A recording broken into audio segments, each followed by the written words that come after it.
फलटण आत्महत्या प्रकरणामध्ये एसआयटी स्थापन, आयपीएस तेजस्वी सातपुतेंच्या नेतृत्वामध्ये एसआयटीची स्थापना, महिला डॉक्टर आत्महत्या प्रकरणी तात्काळ तपासाचेही आदेश.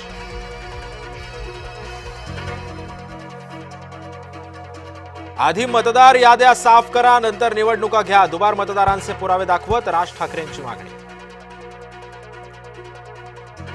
अनेक मतदारसंघांमध्ये बोगस मतदार, राज ठाकरेंनी स्टेजवर दाखवली वाचून यादी, बोगस मतदान झाल्याचा राज ठाकरेंचा दावा. आज ठिणगी पडली आहे, वणवा केव्हाही पेटेल, अॅनाकोंडाला कोंडायची वेळ आली आहे, उद्धव ठाकरेंची सत्ताधाऱ्यांवर जहरी टीका. मनसे अध्यक्ष राज ठाकरेंनी पुराव्यांचा दाखवला डोंगर, मतदार याद्यांमधला घोळ दुरुस्त करा, उद्धव ठाकरेंच्या सत्ताची मोर्चामधून मागणी. मतचोरी केली तर वज्रमुठ टाळक्यात हाणू, उद्धव ठाकरेंचा सरकारला निशाणा. सर्वसामान्यांच्या लोकशाहीवरच्या विश्वासाला धक्का बसलाय, पारदर्शक पद्धतीने निवडणुका व्हाव्यात, शरद पवारांची मागणी.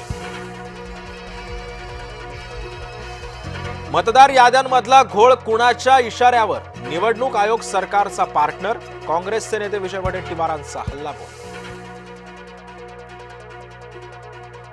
विरोधकांचा सत्याचा मोर्चा, भाजपचं मूक आंदोलन, विरोधकांच्या मतचोरीच्या आंदोलनाला भाजपचं प्रत्युत्तर, दक्षिण मुंबईतील बाबुलनाथ मंदिराजवळ आंदोलन. राज ठाकरेंची एंट्री मवियामध्ये फूट टाकणारी, काँग्रेस राज ठाकरेंसोबत जाणार नाही, मंत्री संजय शिरसाटांचं वक्तव्य.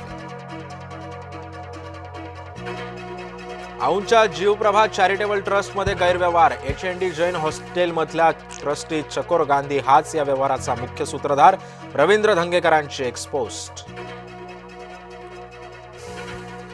महाराष्ट्र केसरी सिकंदर शेखला पंजाब पोलिसांची अटक, अवैध शस्त्र तस्करी प्रकरणी कारवाई, राजस्थानातील कुख्यात पपला गुर्जर टोळीशी संबंधांचा आरोप.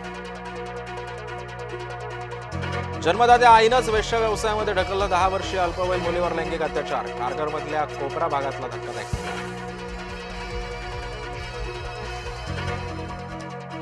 यंदा साखर कारखान्यांचा गळीत हंगाम उशिरानं सुरू, ऊसतोड मजूर पश्चिम महाराष्ट्रामध्ये येण्यास सुरुवात, अवकाळी ऊसतोड मजुरांचे हाल.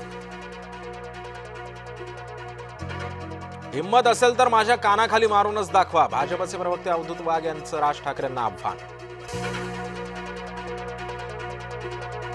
शेतकरी कर्जमाफीवरून अजित पवारांचं पुन्हा वादग्रस्त विधान, निवडून यायचं होतं म्हणून आम्ही कर्जमाफी करू म्हणालो, अजित पवारांच्या वक्तव्यानं शेतकऱ्यांमध्ये संताप. मतदारसंघामध्ये बरेच मंत्री झाले पण काही केलं नाही, गुलाबराव पाटील यांची खडसेंवर टीका.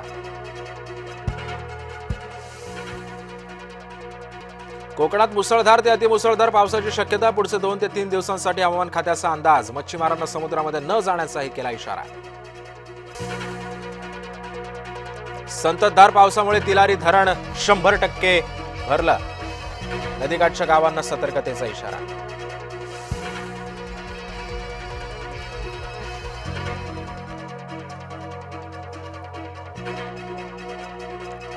महिला विश्वचषकासाठी महामुकाबला, कोण मारणार बाजी याकडे सध्या सर्वांचंच लक्ष.